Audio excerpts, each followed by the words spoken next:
그런 만큼 아리아드네의 도움을 받은 테세우스의 승리라고 하는 것은 자연에 대한 인간의 승리, 본능에 대한 이성의 승리, 무질서에 대한 질서의 승리, 어둠에 대한 밝음의 승리, 야수성에 대한 인간성의 승리, 자연에 대한 문명의 승리라고 보통 얘기를 할 수 있습니다.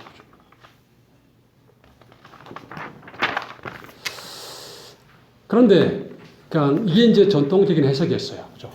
거의. 근데 이때 이 이제 미노타우루스에 대한 인식의 전환이 생깁니다. 근대를 거쳐 현대로 오면서 이 신화는 큰 변화를 겪게 되는데요. 가령 니체는 자라투스트라를 이렇게 말했다 해서 미노타우루스를 언급하고 있습니다. 테세우스를, 그러니까 미노타우루스를 죽인 테세우스를 미노타우루스보다도 못한 존재로 여깁니다. 이상해요. 그죠? 그러니까 대부분의 경우는 다 전통적으로는 테세우스가 더 영웅이야, 더 이성적이야 라고 하는데 니체는 아닌 것 같아요. 그죠? 물론 겉으로 보기에는 괴물을 죽인 테세우스는 훌륭한 사람의 부류에 속합니다. 그러니까 그는 능수능란한 솜씨로 수수께끼를 풀고 미궁을 휘젓고 다니며 황소 괴물 미노타우루스를 쓰러뜨린 영웅입니다. 하지만 니체는 그런 테세우스를 훌륭한 사람의 범주에 넣지만 초인은 못 되는 거죠. 테세우스는 신중한 성격, 육중함, 무거운 짐을 나르는 취미, 대지에 대한 경멸, 생명력에 대한 경시, 웃거나 노는 것에 대한 무지, 원한과 복수의 주체 등으로 이제 니체는 규정합니다. 그러니까 니체한테는 무겁고 그 다음에 뭐죠? 어떤 놀이, 웃는 거 이런 것들을 못하는 것이 좀 비난의 대상이죠, 그죠? 선생님들 그 밀란 쿤데라의 참을 수 없는 존재의 가벼움 보게 되면 그러니까 가벼움과 무거움을 이제 대비시키는데 그 니체에 대해서 그 얘기를 하고 있습니다. 하여튼 그런 거예요. 그러니까 그런 것들을 연상하시게 되면 나름대로 이해가 됩니다. 반면 미노타우로스는 테세우스와 같은 영웅적 가치들의 무게로 삶을 감당하는 것이 아니라, 그러니까 사람을 죽이고 막 그런 어떤 뭐 영웅, 뭔가 막 복수 이런 어떤 원한 이런 것이 아니라 오히려 가볍고 가치 있는 삶이자 긍정적인 삶을 만드는 새로운 가치를 창조하는 그런 존재로 여겨지고 있습니다. 그 다음에 이제 제가 6번에 적어놨는데, 들리즈 같은 경우는 이런 같은 니체의 어떤 해석을 그대로 받아들여가지고, 사실 니체에서 중요한 게 생성이죠. 뭔가 되기, 그러니까 탈주죠. 그래서 아마 다른 해석도 가능할 것 같은데, 그러니까 예를 들면 이런 거거든요. 선생님들, 우리나라 같은 경우, 예를 들어서 이제 드라마 같은 데서 많이 나오는 건데, 그러니까 아버지가 예를 들어서 의사 집안이에요. 그러면 엄마도 의사야. 그러면 그러니까 그 집안에서 이제 태어난 아이들은 대부분의 경우 엄마 아빠 영향을 받아가지고 다 의사가 되기를 바래요. 그렇잖아요. 근데 아이가 나는 의사가 싫어. 나는 재주가 있는데 음악에 재주가 있는 것 같아. 그림이 있는 것 같아. 그러면 집에서는 이제 그 엄마 아빠가 이제 과외 해가지고 얘를 1등 해가지고 무조건 의대를 보내려고 그럴 거 아니에요. 그죠? 근데 얘는 뭐냐면 그런 엄마 아빠의 어떤 길이죠. 이미 홈페인 공간이라고 그러니까 이미 난 길에서 벗어나고 싶은 거야. 그러니까 나는 벗어나고파요. 그죠? 그 탈주거든요. 그래 나는 이제 그림을 그리겠다 그러면 집에서 난리가 나죠. 너 이 새끼 호적을 파. 너는 우리 자식이 아니야. 막 그런 거거든요. 근데 나중에 되면 어떻게 되죠? 걔가 제가 엄마 아빠보다 훨씬 더 유명한 사람이 되는 거야. 이런 거거든요. 그러니까 뭔가 되기, 탈주. 그러니까 이게 뭐냐면 엄마 아빠가 도저히 상상할 수 없는 그런 되기. 지각 불가능한 뭔가가 되기거든요. 되기라고 하는 것이. 그러니까 그런 걸 생각하시게 되면은 니체나 이제 드레즈 같은 경우는 미노타우로스를 그런 식으로 이제 해석하는 겁니다. 뭔가 인간의 기준, 이성, 영웅, 뭔가 그런 어떤 상태에서 전혀 다른 길로 빠진 어떤 거, 이런 거죠. 그러니까 새로운 어떤 탄생, 이런 걸로 해석을 하는 거예요. 그런 식입니다.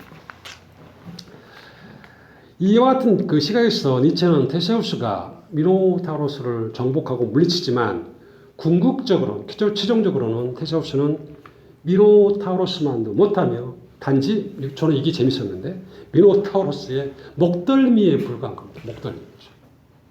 그래서 목이라고 하는 게 상징적이죠. 왜냐하면 인간은 목 위가 중요하니까. 그죠?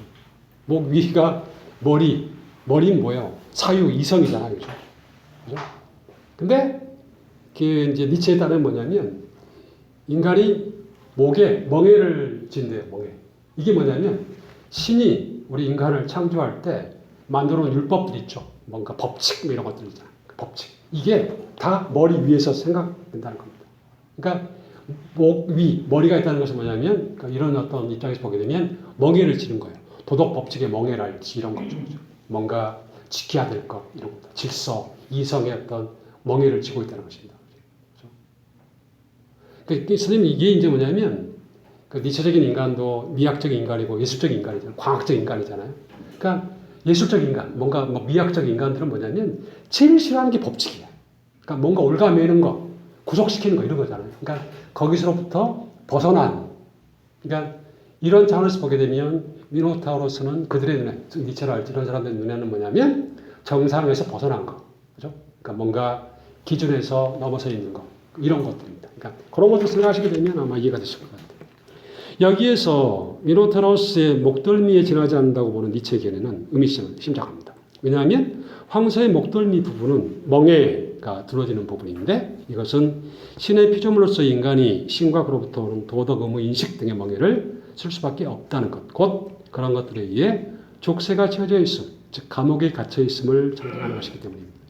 선생님 감옥 그럼 뭐예요? 질서잖아요, 그죠? 그러니까 그 안티고니에서 얘기했던 뭐 상징계, 법칙. 그죠?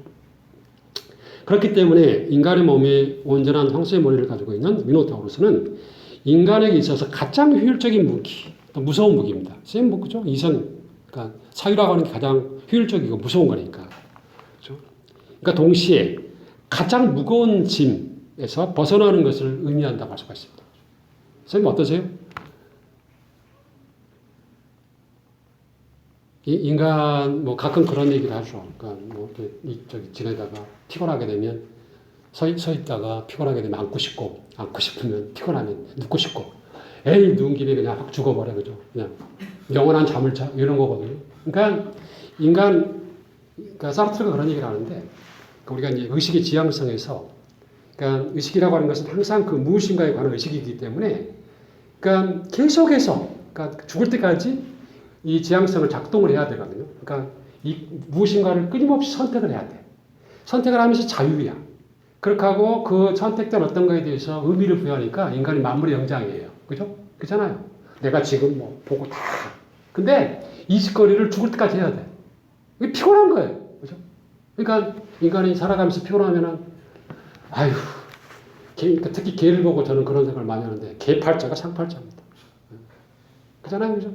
그러니까 그냥 꼬리만 안 들면 돼. 그죠? 물론 걔도 고민이 있겠지. 그죠? 또 사랑을 많이 받아야 되니까. 그러니까 하지만 인간만큼 고민하지 않는 거죠. 그러니까 그런 상태. 그러니까 보게 되면 정확히 그런 거거든요. 그러니까 차라리 쌤들 그런 거 있거든요.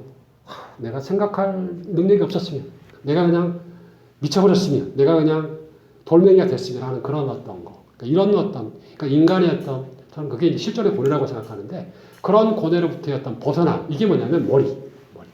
그죠? 쌤들 가끔 그런 생각 안 드세요? 정말 죽겠어. 미치겠어. 확 그냥 죽어버릴까. 라고 하는 거죠. 그러니까 다시 시집수시로 돌아가는 거예요. 그러니까 이 세계와 나 사이의 어떤 부조리인데 내가 없어지면은 세상이 어떻게 해결이 안 된다는 거죠. 그러니까 그 깨면은 자살하지 말자는 건데 이들은 뭐냐면 그럼 자살 못하면 어떻게 돼? 머리라도 떼버리자 이거 아니겠어요? 머리라도 떼버리자. 그래서 그런 식의 내용이 되겠습니다. 이런 것과 관련지어서 그런 미노타우로스가 갖고 있는 가장 그런 의미를 가장 강하게 그죠? 해석을 한 사람들이 바로 초현실주의자들 같습니다. 브루똥, 그 다음에 화가들, 시인들 근데 그 중에서는 앙드레 마송 같은 사람들 이런 사람들이거든요. 그래서 이런 사람들이 잡지를 창간하면서 제목을 미노타우로스, 그 다음에 라비린토스라고 붙인 거예요. 그러니까 자기들은 거기에 대해서 보통 사람들이, 그러니까 현실주의자들이죠. 사실주의자들이 붙이는 그런 어떤 의미를 부여하지 않고 해석을 하지 않고 다르게. 그리고 나중에 조르주 바따유, 그 바따유는 아마 잘 모르시는 분들이 계실 텐데 프랑스에서 20세기 작가 중에 철학자 작가 중에 가장 그러니까 독특하고 가장 영향력이 큰 작가예요. 국내에는 많이 알려지지 않았는데 일본에서는 대유행이고 일본에서는 엄청나게 유행이고 우리나라에서도 아마 곧 유행을 할 것 같아요. 물론 이제 일부 그 책들이 번역되고 이제 그러는데 락강 그다음에 누구쇼 그 이후에 나오는 철학자들 푸코 이런 사르트르도 그렇고 이런 사람들이 락강의 영향을 받지 않은 사람이 없어요. 엄청나게 중요한 사람입니다. 그 다음에 바타이 같은 경우는 이제 그 우리가 저기 알고 뭐 있는 바와 같이 프랑스의 이제 헤겔을 철학을 소개한 사람이 그 본격적으로 소개한 사람이 그 알렉산드르 코제브라는 사람인데 코제브 강의를 락강 이런 사람들과 같이 듣던 사람이에요. 그다음에 바타이가 또 이제 어떤 것 관련이 있냐면 죄송합니다. 그 바타이 부인이 나중에 락강의 부인이 돼요. 네. 그러니까 그런 관계들 그래서 뭐 엄청나게 중요한 작가입니다. 그래서 그 아까 제가 이제 문학을 하신 분들의 어떤 로망이 초현실주의 뭐 다다 그랬는데 또 한 명의 그 어떤 그 뭐죠, 그러니까 자기들이 염두에 둔 작가가 바타이예요.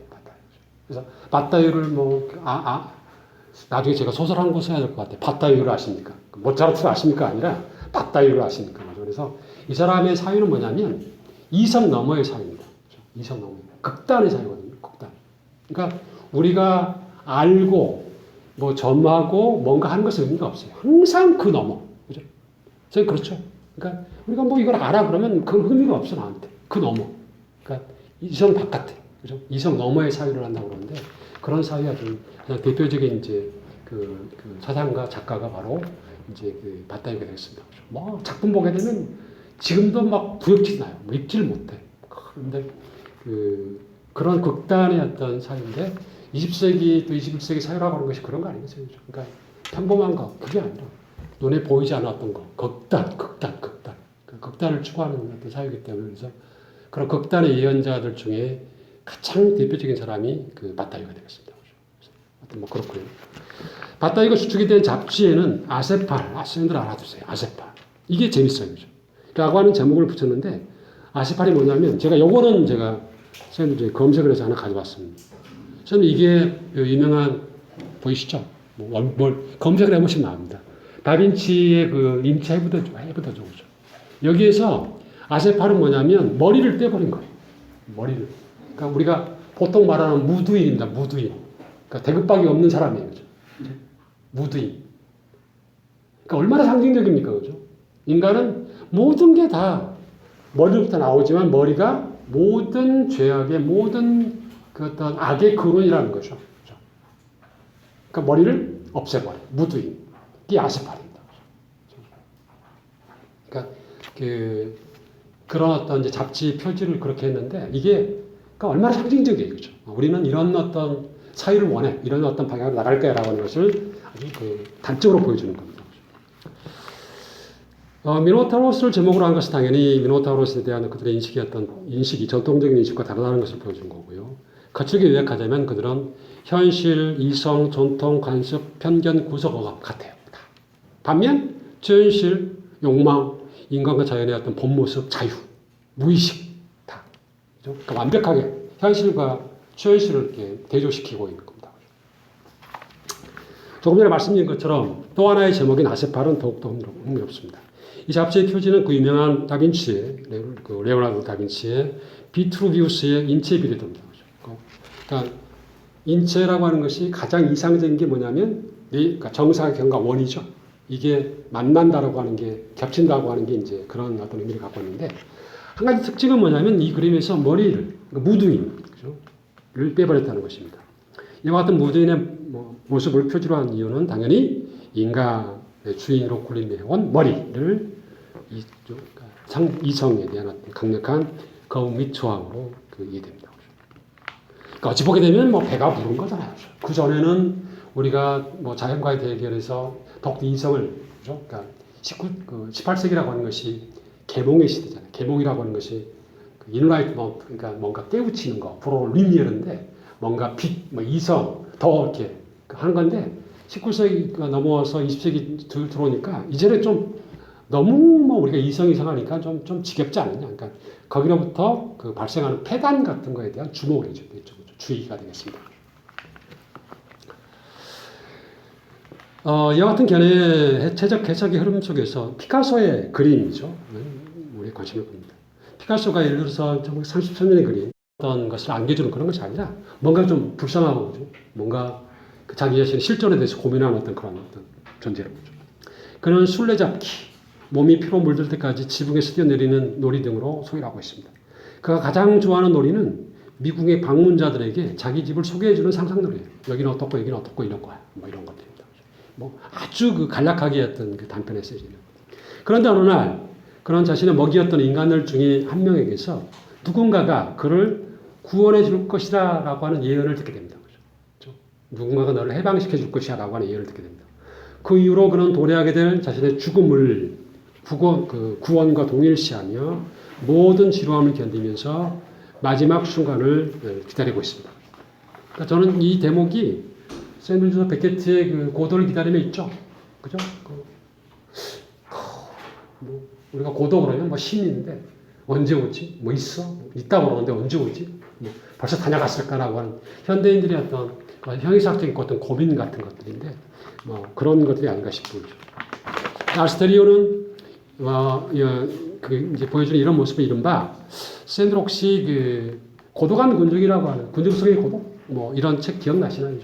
데이비드 라이스만이라고 하는 건데 그 사람이 쓴 건데 저희 때는 이 책이 상당히 그 의미 있는 그런 책이었어요. 그래서 뭐 상당히 열심히 읽었던 그런 기억이 있는데 그런 어떤 그 이제 모습 현대인들의 어떤 그런 고독한 모습을 보여주는 것이 아닌가. 특히 그러니까 미국이 그러니까 이렇게 해석을 하는 사람도 있더라고요. 미국 속에 있는 이제 그 미노타우로스의 모습을 지금 우리 인간한테 가장 무서운 게 뭐죠? 물론 요새는 코로나인데 그거보다 무서운 게 뭐예요? 핵무기죠.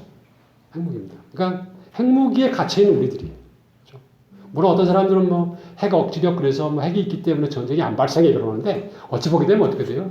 뭐 가지금 뭐 이거 터뜨리면 너네 나라 다 죽는 건데 지금 뭐 북한이 그 부산을 전략이 그런 거 아니겠어요? 이런 겁니다. 그러니까 완벽하게 우리 인간 인류들을 다 그냥 절멸시킬 수 있는 그와 같은 어떤 무서움이죠. 그걸 안고 있는 우리 인간들의 모습이라고 하는 그런 식으로 해석하는 사람이 있어요. 그런 겁니다.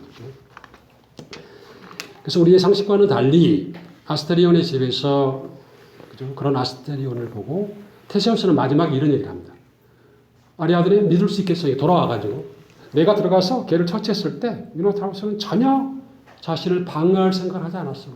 왜냐하면 혹시라도 내가 그 자기를 죽이러 온 구원자라고 생각했을 수도 있어라고 하는 것입니다. 그런 거예요. 그래서 이 이제 모리스의 어떤 해석은 사실 이제 뭐 니체나 뭐 드레슈나 또는 피카소의 해석에 비해서 좀 약한 해석인데 그럼에도 불구하고 어떤 뭐 그런 갈 길 뭐 이렇다 그럴까 아니면 요새 니체의 어떤 실은 죽었다라고 하는 그런 뭐 선언 이후에 어떤 표점이죠, 표점. 그러니까 뭔가 중심을 잃어버린 어떤 현대인의 어떤 그런 고민을 이 보레스가 아주 일찍 그죠, 그러니까 일찍 잘 문학적으로 그런 인간의 모습을 미노타우로스를 통해서 보여주고 있는 것이 아닌가라고 하는 이제 그런 얘기를 하고 있습니다. 그런데 테소시와 같은 마지막 말은 우리가 이때까지 알고 있던 괴물, 그것도 파괴적이고 흉폭한 괴물로서의 미노타우로스에 대한 전통적 인식과 이미지를 단번에 해체시켜버리는 말이 아닌가 싶습니다. 자신의 내부의 침잠이 자신의 실존의 문제, 특히 자신의 정체성의 문제 앞에서 가장 불안해하면서 누군가의 손에 의해서 구원되기를 바라는 나약한 그런 인간의 모습으로 말입니다. 저는 뭐 조금 전에 말씀드린 것처럼 핵무기를 껴안고 있는 우리 인류 전체의 어떤 모습의 또 하나의 어떤 은유가 아닌가라고 하는 것이 이제 저의 어떤 생각이 되겠습니다. 미노타우로스 주변에서 가장 중요한 역할을 수행하고 있는 테세우스의 실수, 즉 배의 돛을 바꿔달지 못한 그런 실수에 대해서 주목하면서 저의 오늘 이제 얘기를 정리할까 합니다. 미노타우로스 신화 전체 내용과 밀접하게 관련이 되어 있는 이 실수는 미노타우로스에 대한 전통적인 해석과는 다른 해석들, 그리고 가령 니체나 블레이즈, 피카소, 보레스 등의 해석을 아우를 수 있는 아주 중요한 의미를 담고 있는 것으로 보입니다. 앞에서 잠시 언급해드렸지만 테세우스는 미노타우로스를 처치하고 의기양양하게 아테네로 향하면서 출발하기 전에 아버지죠, 아이게우스와 했던 약속, 즉 타라스 귀환하는 경우에 돛의 색깔을 검은색에서 하얀색으로 바꾸겠다라고 하는 약속을 지키지 못하게 됩니다. 그로 인해 말씀드린 것처럼 아들이 죽은 것으로 생각한 아버지는 자살을 하게 됩니다. 그런데 반복해서 말씀드리지만 미노타우로스에 대해서 승리를 거둔 테세우스의 행동은 자연에 대한 인간의 승리, 본성에 대한 이성의 승리, 어둠에 대한 밝음의 승리, 목매, 무지몽매에 대한 계몽의 승리 등으로 해석됩니다. 그런데 샌들 저기 이 책 잘 아시죠? 계몽의 변증법입니다. 그죠? 그러니까 우리가 그 프랑크푸르트 학파들에서 이제 호카이머 이런 사람들이 쓴 건데 그런 계몽의 변증법에서 정말 그 특이하게도 그 사람들 그 학자들이 주장하는 게 뭐냐면 계몽의 끝이 곧 야만이라고 하는 거죠. 오늘 야만이라는 단어가 자주 나오는데 그 세비지한 겁니다. 이때 말하는 세비지는 뭐죠? 히틀러죠. 그러니까 어떻게 인류가 그처럼 그리스 시대부터 쭉 그죠? 노력을 해서 우리가 이성을 개발하고 하여튼 자연을 닥달해서 이제 문명을 세웠는데 그 문명 문화의 끝이 왜 히틀러냐 이거죠. 그래서 그런 어떤 것들이 이제 비판하면서 사이렌에 관한 신화들 등등 얘기를 하고 분석하고 설명을 하고 특히 거기서 이제 그런 거에 대한 대안으로서 그 사람들이 제시하고 있는 게 미메시스입니다. 미메시스. 그죠? 그래서 이 미메시스와 관련져 가지고 재밌는 것 중에 하나가 이제 불문화가 하니까 불문화가 하는 사람들은 미메시스라고 하는 단어를 딱 하나만 알고 있어요. 뭐냐? 플라톤이 말하는 모방이야. 이미테이션입니다. 그죠? 그래서 이제 물론 이제 그 공부를 많이 하신 분들은 독일에서 이제 이 학자들이 얘기하는 미메시스를 알고 있으니까 얘기를 하면서 또 문학자들하고 얘기를 하면서 좀 덜 창피를 당하는데 모르고 있잖아요. 그러면 동문학을 하신 분들이 미메시스라고 하는 얘기를 이제 모방이라고 하는 뜻도 있고 이런 뜻도 있어라고 하기 때문에 이해를 못 해요. 그래가지고 우리 불문학 하는 사람들이 창피를 당합니다. 그래서 그런데 이들이 말하는 미메시스는 뭐냐면 자연과 하나됨이거든요. 모방이 아니라, 그러니까 우리 인간이 소위 말하는 도구적 이성이죠. 도구적 이성을 통해서 자연을 너무 닥달하고 파괴하고 이런 것보다 하버마스 같은 경우는 이제 의사소통적 이성, 그죠? 그러니까 소통적 이성 그런데 저는 여기다가 자연적 이성이라고 하는 말을 쓰고 싶어요, 그죠? 그러니까 자연을 갖다가 죄송합니다 그런 표현을 써서 적절히, 그죠? 그러니까 우리가 나무를 베들여도 적절히, 그죠? 그러니까 남겨두고, 그러니까 하나가 되는 그런 거. 그러니까 모방이 아니라 혼연일체, 마법이라고 그러잖아요. 그러니까 자꾸 우리가 이성을 하면 탈신비화인데, 그죠? 미스티피카스인데 그런 게 아니라 신비화 상태, 즉 수술 상태, 또 그러니까 자연과 하나 되는 상태로 조금은 담아야 된다는 거죠. 그런 거거든요. 그래서 이제 그러니까 도구적 이성보다는 도구적 이성도 물론 이제 발휘를 해야 되지만 그걸 갖다가 너무 극단적으로 하는 것보다는 이런 어떤 자연적 이성, 소통적 이성을 발휘해야 된다라고 하는 것이 이제 그들의 주장인데, 여하튼 그렇습니다. 그래 이제 또 그 미메시스와 관련져 가지고 이게 여담인데 또 동문학자들이 창피를 당하는 경우가 있어요. 뭐냐? 누구지? 폴 게어르 같은 경우는 이제 따게레스 이야기와 시간과 이야기에서 미메시스를 전혀 다른 식으로 해석합니다. 그러니까 미메시스를 어떻게 해석하냐면 단순한 이미테이션이 아니라 그러니까 미장행 트릭을 그래가지고 줄거리 구성으로 생각을 해요. 그러니까 이미 미메시스라고 말하는 것에는 이야기를 하는 것, 구성하는 것이라고 하는 뜻이 들어있다 그래가지고 전혀 이제 다르게 해석하는데 여하튼 그러니까 동문학자들은 이제 그쪽까지는 모르고 있으니까 그래서 동문학자들이 그 얘기를 하게 되면 또 이제 또 팽팽한 어떤 이제 어떤 대결이 이제 이루어지는 그런 건데 여하튼 미메시스라고 하는 그런 단어를 좀 기억해 주시면 좋겠습니다.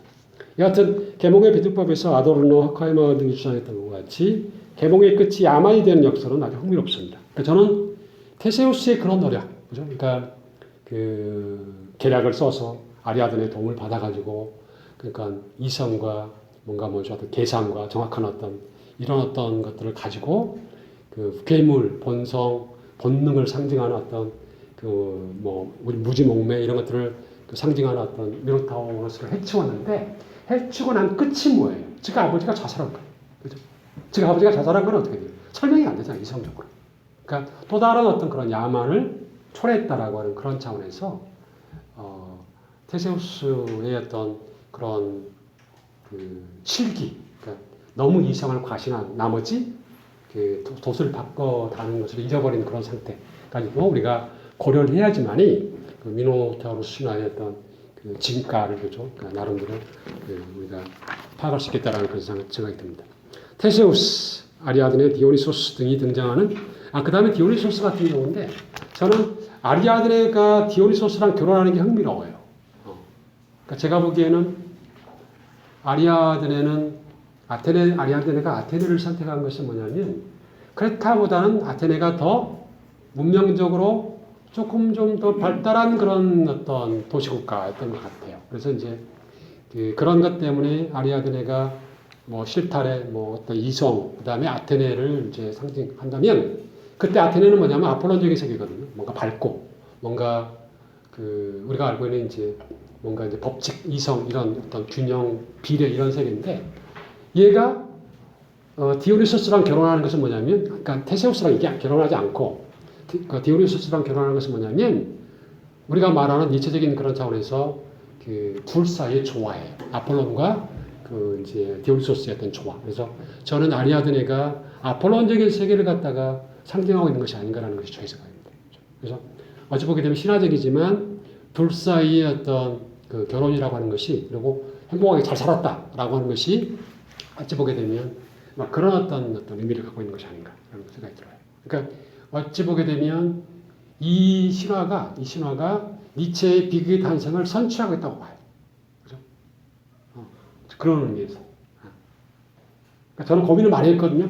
왜 아리아드네를 테세우스가 버리고, 그러니까 결혼하지 못하고 안 데려가고, 왜 디오니소스하고 결혼했을까라고 하는 건데, 모르겠어요. 다른 뭐 설명도 가능할 것 같은데, 저는, 그렇게 가는 게 맞지 않은가라는 생각이 들어요. 하여튼 뭐 그런 생각이 듭니다. 이성, 정확한 계산, 계몽, 지혜 등으로 대표되는 테세우스의 행동이 결국 그의 아버지의 자살이라고 하는 비극적인 결과로 막을 내리는 것은 이성에 대한 어떤 지나친 신뢰에 도사리고 있는 그런 비극적인 참사가 아닌가라는 생각이 듭니다. 전체적으로 보게 되면 이것이 이번 저희 이제 철학 아카데미에서 기획한 인문 독서 프로그램의 최종적인 목표, 그러니까 신화의 인문학적 가치를 묻다라고 하는 그런 프로그램의 목표, 즉 신화의 현대에 맞는 재해석과 재수용이 이루어져야 하는 그런 필요성에 대한 이해와 강조도 무관하지 않은 것을 보입니다. 로고스를 지배하는 이성과 미토스를 지배하는 다른 정신 능력, 즉 본능, 직관, 감각, 상상력 등이죠, 그죠? 그러니까 사실 이 두 능력이 우리 머릿속에 같이 있잖아요, 그죠? 그러니까 뭐 칸트적인 의미에서 지성과 이성, 그다음에 상상력 뭐 이런 것들인데 직관 같이 있는 건데 어떤 게 뭐 더 승하고 있게. 근데 이게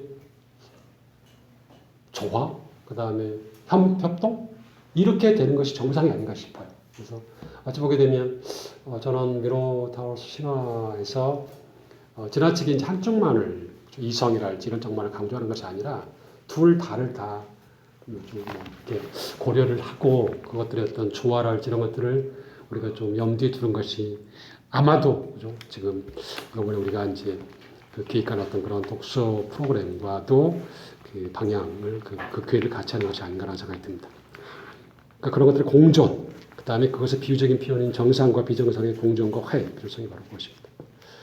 어쨌든 인류의 지혜, 보고인 신화의 내용, 신화적 상상력 등을 통해서 현대를 사는 우리의 어떤 팍팍한 삶이 조금이라도 조금 좀 여유롭고 풍요로워지고 뭔가 좀 기발한 어떤 것들이 나왔을 때 우리가 그래 참 좋다라고 박수를 보낼 수 있고 그것이 갖고 있는 어떤 장점을 우리가 좀 살릴 수 있는 어떤 그런 어떤 생각들입니다. 그래서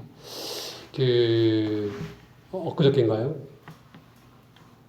아까 그 TV 프로그램을 말씀드렸는데 조수미가 나왔더라고요. 조수미 그 성악가. 그래서 나와서 이제 뭐 여러 가지 얘기를 하는데 자기가 저는 제일 좋았던 게 그거였거든요. 뭐냐면 보람 있는 일을 한대. 뭐 어떤 일이냐 그랬더니 이제 조수미는 장애우라고 하는 표현을 안 쓰더라고. 그러니까 몸이 좀 불편한 사람들을 위해서 그네 있잖아요. 그네. 그죠? 그러니까 우리가 놀이터 가게 되면 그네가 정상인 아이들의 그네밖에 없죠. 그죠? 근데 그거는 이제 몸이 불편한 아이들 못 하니까 그래가지고 그거를 이제 기증을 하는 거래요. 뭐 김해 가가지고 이제 노래하면서 이제 그걸 기증하고 뭐 그런 건데 이제 제가 보기에는 조수미가 그 프로에 나온 거는 아마 그것 때문에 나온 것 같아. 뭐냐면 우리나라에 아직까지 그런 그네 놀이터에 뭐 그런 이제 몸이 불편한 아이들 사람들을 위한 그네를 설치하는 그런 조례나 법칙이 없다는 거야, 법이. 그래서 이게 기부를 해줘도 설치가 안 된다는 거지. 그러니까 뭐 이게 뭐 이렇게 폐물이 되어야 한다는 거야. 왜냐하면 만약 그거 해가지고 그뭐 사고가 나면 어떡할 거야. 그래서 아마도 이제 그런 뭐 법 제정 뭐 이런 것들을 이제 아마도 부탁하고 아마 그 요청을 하러 나오는 것 같아요. 그래서 제가 보기에는 그래서 이제 그런 건데 그 프로를 보면서도 생각을 했던 게 그런 거거든요. 그러니까 우리가 그러니까 우리는 겉으로 보기에는 우리가 정상적이라고 생각하잖아요, 그죠? 근데 아까 이제 제가 그 데이비드 린치의 그 엘리펀트 맨을 이제 그 영화를 보면서 생각했던 것은 뭐냐면 우리 인간의 양면성이거든요. 그러니까 그 우리들의 이제 속마음은 그러니까 내 마음 속에는 이제 선함과 악, 그다음에 뭐 이성과 목과 뭐 좋은 것과 나쁜 것들이 이제 공존하는 건데 평소에는 어떻게 되죠? 좋은 것만 드러내 보이잖아, 그죠? 근데 만약에 우리의 내면에 있는 악적인 모습이 겉으로 형상화된다면 그런 모습 같아요. 흉하고 뭔가 괴물 같고, 그러니까 엘리펀트맨 같은 그런 모습들, 그 다음에 미노타우로스적인 그런 모습들 같대, 그죠? 그러니까 이게 공존하는 그런 건데 우리가 이제 물론 이제 뭐 그 교육이랄지 무슨 뭐 사회생활이랄지 이런 걸 통해서 우리가 이제 이걸 어느 걸 배우는 건데 저는 언제 어떤 상황에서라도 그런 모습이 튀어나올 수가 있다는 거죠. 그러니까 내가 그런 어떤 모습을 갖고 있기 때문에 그걸 잘 조화를 시키고 다스리고 조화를 시키려고 노력하는 균형 잡힌 어떤 것들을 하려고 노력하는 어떤 그런 모습들을 우리가 배우고 또 실천해야 된다라고 하는 그런 것들 같아요.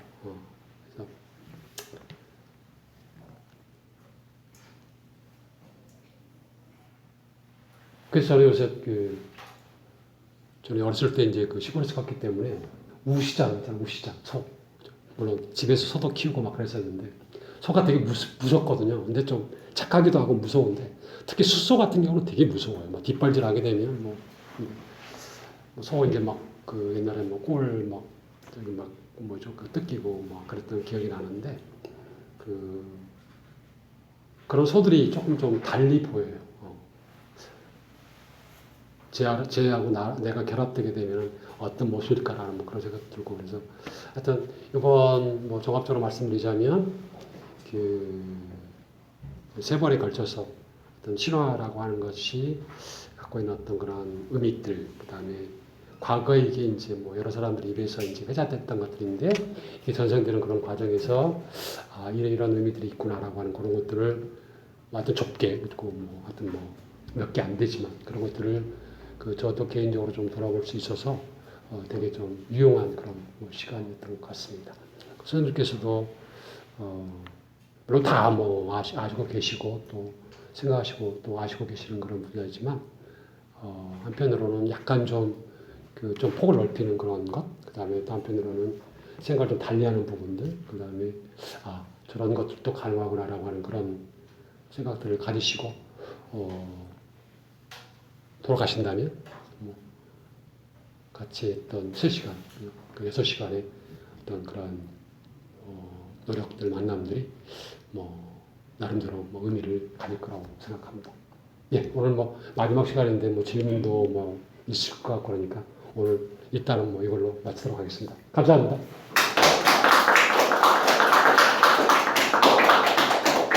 좀 쉬었다 하실까요? 예. 혹시 뭐 질문이라도 뭐 있으시면 궁금하신 거라든지 또 혹시라도 다르게 아까 선생님께서 조선 말씀을 하셨는데 뭐 그런 것들도 좋고 예. 니체를 비롯한 현대 철학자들이 미노타우로스를 괴물, 그러니까 저는 이거 처음 읽을 때부터 미노타우로스가 괴물이라는 게 이해가 안 되거든요. 근데 이런 현대 철학자들은 그 미노타우로스가 그 태생을 어떻게 정의를 하고 있는지 내용을 어머니가 80가에서 그런데 숫소하고 뭐 결합했다는 게 나오잖아요. 근데 그 의미가 뭔지 어떻게 설명하고 있는지 철학자들이 그렇게 알고 싶어요. 거기까지는 저도 잘 모르겠습니다, 선생님. 그러니까 그 과정에 대해서는 뭐 특별한 적이 없는 것 같고요. 괴물을 딱 예. 세우고서 이렇게 하는 예. 그러니까 나중에 이제 선생님께서 이제 다시겠지만 이게 이제 그 첫 출발이라고 하는 것이 인간과 신과의 어떤 그런 대결에서 사이에서 인간이 뭔가를 잘못했다라고 하는 거잖아요. 그러니까 그 당시 사회적인 눈으로 보게 되면 신이 힘이 센 사람이고 인간이 소수였잖아요, 그죠? 그러니까 근데 다수가 설정한 어떤 그런 기준, 그러니까 포세이돈과의 어떤 그런 약속을 어기면 벌을 받는다라고 하는 그런 어떤 내용이 출발점인 것 같고, 그런 벌의 어떤 그 결과물이라고 하는 것이 그 미노타우로스로 나타난 것 같아요. 그러니까 어찌 보게 되면은 법칙을 어긴 것의 결과물이죠. 따라서 우리가 이거를 그 이제 형태라고 하는 것이 뭔가 우리들이랑 다른 것이 아까 말씀드린 것처럼 다르기 때문에 이를 우리가 경계라고 좀 배척을 하고 배제를 하고 이런 어떤 것들인데 나중에 봤더니 그게 아니지 않느냐라고 하는 거죠.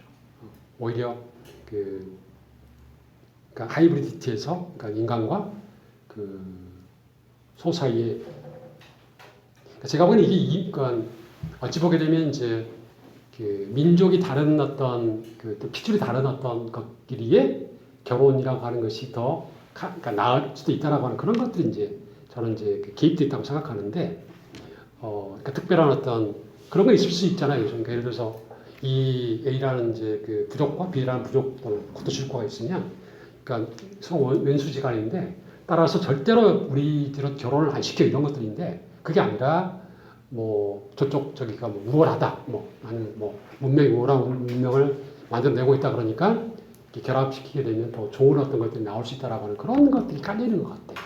그래서 근데 하여튼 저는 이제 신의 어떤 그런 징벌 벌이라고 하는 것이 개입되는 것 같고 그럼에도 불구하고 나중 사람들이 해석할 때는 뭐냐면 그 결과물이라고 하는 것이 꼭 나쁜 것이 아니다. 오히려 역으로 그 보게 되면은 더 큰 의미를 부여할 수 있지 않은가, 긍정적인 의미를 부여할 수 있지 않은가라고 하는 것 같아요.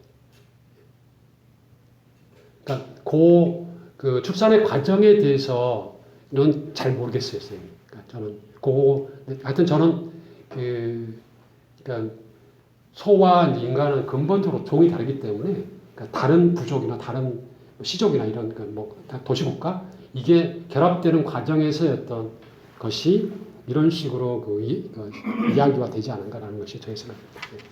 네. 그 이전 신화를 보면 제우스가 이제 소로 변해서 에우로파를 얻고 크레타로 가고 그다음에 그 황소라는 게 농경사회를 상징하는 거기 때문에 크레타가 아테네라는 전쟁을 할 때 그런 의미로 쓰였기 때문에 자기 아들인 미노스가 죽이지 못하죠. 그 황소라는 이미지 그런 부분도 깔려 있어요. 그럴 수 있죠, 그렇죠. 농경사에서 아주 중요한 존재였으니까. 네.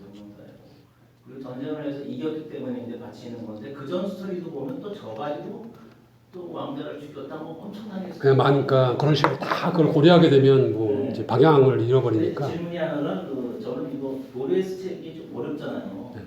근데 마지막 문장에 그렇게 끝났잖아요. 이렇게 미노타우스는 그러면 죽음을 기다리고 있다고 봐야 되는 거잖아요.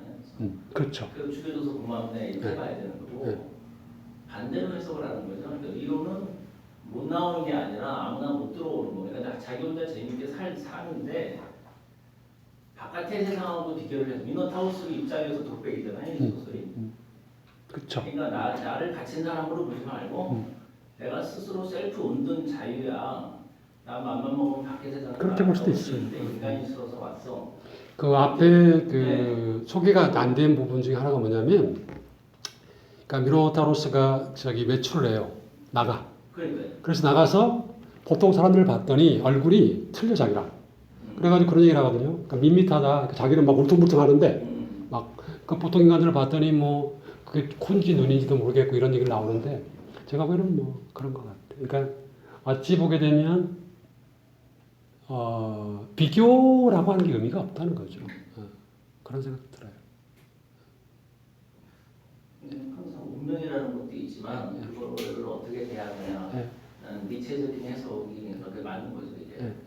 나는 내 스스로가 구독을 하고 있어. 라는 거에 긍정적인 면. 제가 조금만 더 보태서 역사적으로 좀 얘기를 해 보면은 그 모세가 이제 출애굽해서 나올 때도 보면 소 신을 이렇게 모시는 그 사람이 나오잖아요. 네, 그쪽 원래 이제 이집트, 그다음 미노스, 크레타, 그다음에 그리스, 아테네 이 문명이 원래는 이집트가 가장 이제 발달돼 있고 이런 것들이 조금씩 이제 미노스, 크레타 넘어서 이제 그리스로 들어오는데 그리스에는 상당히 발달된 문명이 들어오거든요. 또 선취를 하기도 하고 바로 이렇게 배를 타고 왔다 갔다 하면서 근데 미노스와 크레타는 상대적으로 그 문명에서 빨리 못 깨어나요. 그래서 한 큼 와야 청동기 정도까지 오는 겁니다.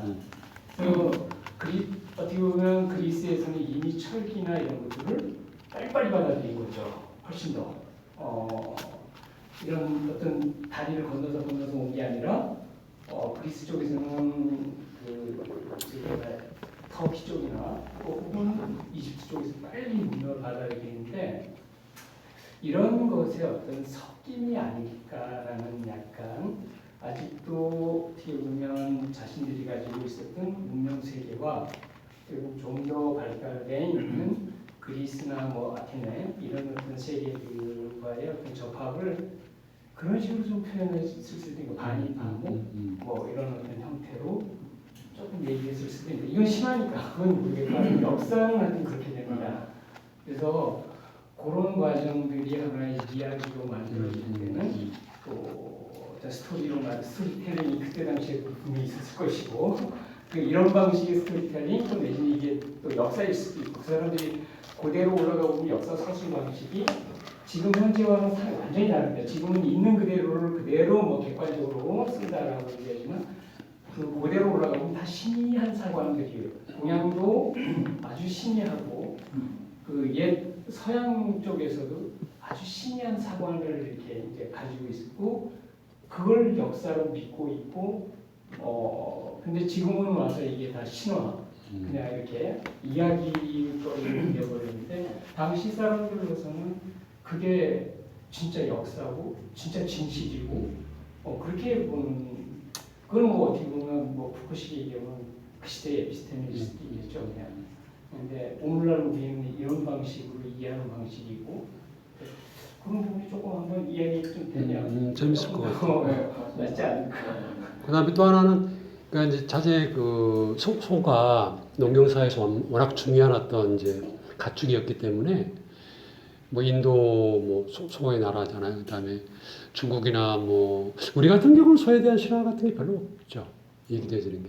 근데 그런 전 세계적으로 그런 어떤 그 어떤 뭐 데이터를 뭐 모아가지고 하게 되면은 나름대로 또 큰 의미를 지역까지 포함해가지고 그다음에 그 문화 뭐 문명까지 포함해가지고 하게 되면은 상당히 중요한 어떤 것들이 나올 것 같아요. 근데 소도 지금 우리가 농경 사회 속에서 지금 현재 보는 소는 좀 작은 거고요. 고대 그 진짜 수렵 채취 뭐 이런 단계에서 소는 들소 큰 거. 코끼리 중부 이게 크고 사납고 좀 이런 거의 한 코끼리 지금 우리도 큰 코끼리들 있잖아요. 그 정도 된다 그럴까?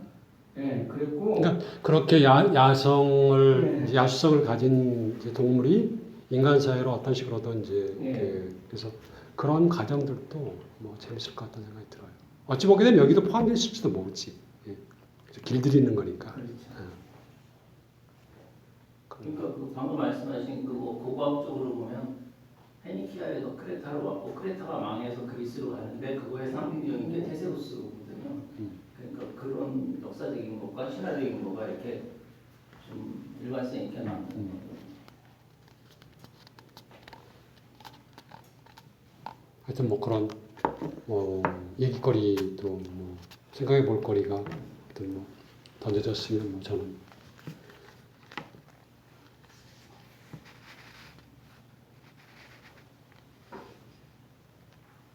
또 다른 뭐 설명들 예, 뭐 없으시면 그 뭐 거듭 감사드리고요. 그다음에 다음 뭐 또 관심을 많이 가져주시고 그다음에 여기 두 번째 시간을 너무 많이 제가 써가지고 죄송했는데 오늘 아주 적당한 시간에 잘 끝나는 것 같습니다. 하여튼 뭐 거듭 감사드립니다. 고맙습니다. 네.